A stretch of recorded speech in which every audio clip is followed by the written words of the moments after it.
The Owls are starting the season 2-0 for the first time since 2003, and this week they look ahead to the home opener against Lake Worth. And here to talk about it once again on our weekly feature is Joshua head football coach and athletic director Danny DeArman.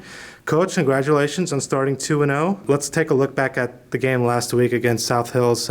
Another fast start, getting several turnovers and converting them into points and having a 36-6 halftime lead. What was kind of the reasoning for such a quick start and having a dominant defense again? Well, I think the kids are playing with a lot of passion right now, and I think the biggest key to our fast start and the success that we've had is the effort that they're playing with. I think that's characteristic of a good football team, and we're doing a good job right now of playing with passion and lots of effort. Getting that first win under your belt, giving them that momentum heading into the South Hills game, did you see a sense of different mentality going in and a sense of increased confidence? We've been talking about this for a long time, and we were expecting to win. So, I don't know that there was any change in the confidence level. I think the biggest thing right now is, probably just adjusting to game situation, being up, and having substitutes in the game and adjusting special teams, something that needed to happen during the game. And, there's, the biggest thing that I think we need to work on is not necessarily adjusting to the confidence level, but adjusting to game situation and rotations. Something that I don't think that they've had to do very often, and hopefully it's something that we have to do every game. Defensively, your defense still has a shutout intact. Hadn't been scored on yet. And this past week, you got a couple of pick sixes. Your special teams got a fumble recovery. Talk about what goes into getting turnovers. Is it something that physically is done, or is it like a mindset? What are the keys to getting successful takeaways? Obviously, I think you got to practice that, but I also feel like when your technique is right and you're playing with speed, that you put yourself in a situation to have more takeaways, and I think that's what happened with the two interceptions for touchdowns that we had. They had great breaks on the football, and their technique was good, and then they finished the playoff. But a great defense is one that creates turnovers, put the offense out on the field and more times, and you steal possessions. And with the offense that we have, I think that's a huge plus for us. And you mentioned your offense. It seems like things are really starting to gel. You had another big game on the ground with Aiden Gross and then R.J. Brown. How great is it to know that those guys can come in and get the job done while you're still waiting for Colby Smith to get back from his injury? Well, I think it's huge for Aiden. He's a workhorse, and for him to have the opportunity to go out there and produce, I think is huge. I think he's going to get better and better the more times he's out there carrying the football. He's got, just like everybody else, he's got some things that he's got to reel in just a little bit, following his blockers. But that's going to come with time. And as far as the success that he's had, that kid worked his butt off all summer, and opportunity presented itself, and he's taken it and run with it. And Jaden Poole looked like he was getting more comfortable. He had another running touchdown and had that nice fade in the corner for his first touchdown pass. What did you think overall, his performance? Once again, I think he's done a great job. Running football, he still probably needs to learn how to slide and not take a hit.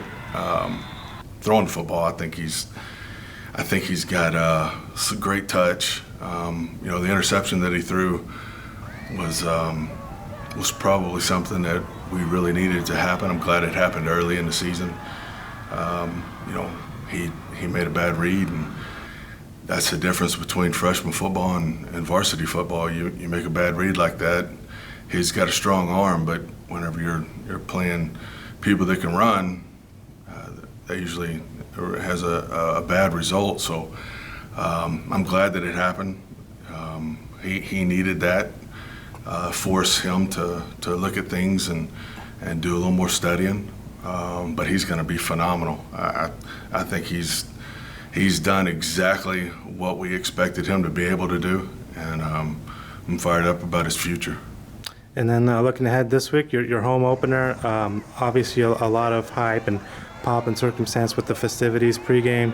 How do you keep your kids level-headed and focused on what's at hand? Well, we talked about it yesterday at practice. No distractions. We've got our mind set on having a successful season, and we're not going to let little things stand in the way. We're not going to get distracted. We're going to preach focus, and we're going to work. And there's not going to be a lot of time for all the other extra that might get in the way. And accountability. I think they want it, and so they're holding each other accountable to that. So I think we'll be okay. And your opponent, Lake Worth, they're coming in 2-0. Had a little extra time to kind of get a head start on them. What have you seen from them? A good football team. That if you take the past 2 weeks and combine that's about what we're fixing to play. I think they got good schemes. They're a good football team. They're a good quarterback, good running back, good receivers, defense. I think they do a good job running the football. So it's going to be our first real test, and so I'm excited to see how we respond to it. And one other aspect I hadn't mentioned last week or so far in this interview, your special teams. They seem to be getting better. I can't remember any mistakes last week. Hit all their extra points. Kickoffs coverage was good. Can you talk a little bit about your special teams unit? Well, we spend a lot of time working on our special teams, so to have success, I think that goes right along with the characteristics of a good football team. So, having the ability to put players on the special teams that can help you is big. Also, trying to use guys that aren't playing every single down on one side of the ball is big, and that's what we've tried to do. There's a couple guys that on kickoff that Colton McDaniel, he is a bandit. He's running down, making a lot of plays for us, and so is Ace Hutchins, really doing a good job of getting down there and making plays for us. So those two guys really helped our kickoff team. As far as the extra points and stuff, we practice that every single day together, and so it's not perfect, but we're getting better each time that we go out there. And I think the biggest key to that is just that transition, that snap, and it's something that we've got to continually work on and perfect. Okay. Anything you want to tell the fans before the first home game? I'm excited about the first home game. I'm excited to get to wear our blues. We've got a lot of things going on, and I'm excited that get to play a home game and for the community to get to come out and support us and for us to be able to put on a show for them. Awesome. Anything else you want to add? Burn the boats.